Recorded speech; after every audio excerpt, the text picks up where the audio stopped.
The journey began because of my heritage from Pakistan. I called God Allah and I prayed on a masalla. I fasted and paid charity and kept searching for further clarity. My heart longed for more because all my tears would pour.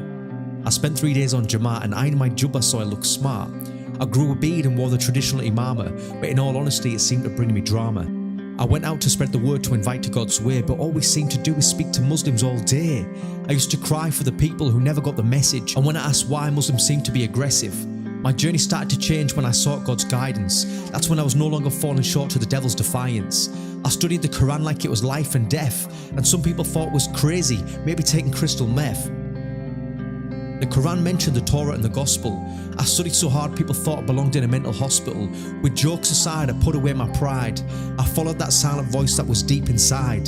The message and the miracle I read of Jesus, it was like music to my ears, it suddenly brought tears. Tears of joy and moments of refinement. This is when my heart came into true alignment. The Quran says that Jesus is the Saviour, but when I mentioned this, Muslims seemed to change their behaviour. They were so obsessed to being a clone to Muhammad, I started to realise how deep the root was planted. Promoted by fear, that's all I used to hear. But God is full of mercy, compassion and light. But why was it that it was such a great fight? I searched for many years and didn't feel His pleasure. I started to realise that's not where He hid His real treasure. I felt so alone in my journey within Islam. When I asked questions, I was shown the palm. Don't go too deep, they always quoted, and far away from them I floated. Stranded spiritually, I had nowhere to go, but then a silent voice in my heart started to flow. Follow me, for this is the true path. Don't focus on others, because all they would do is laugh.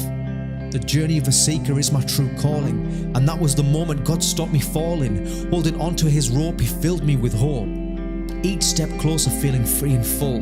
From that moment on, my life became bountiful. Not within material or riches, but within God's image, He painted a perfect picture. It was so clear that I knew my promised land was near. That was the moment I lost my fear. I still am crying out to be free, and this was my heart's true plea. I have it right all in front of me, still my covered eyes cannot see. Then I realised I was waiting for Jesus to set me free. He is the light and the way, and that's why I'm waiting for you to return one day.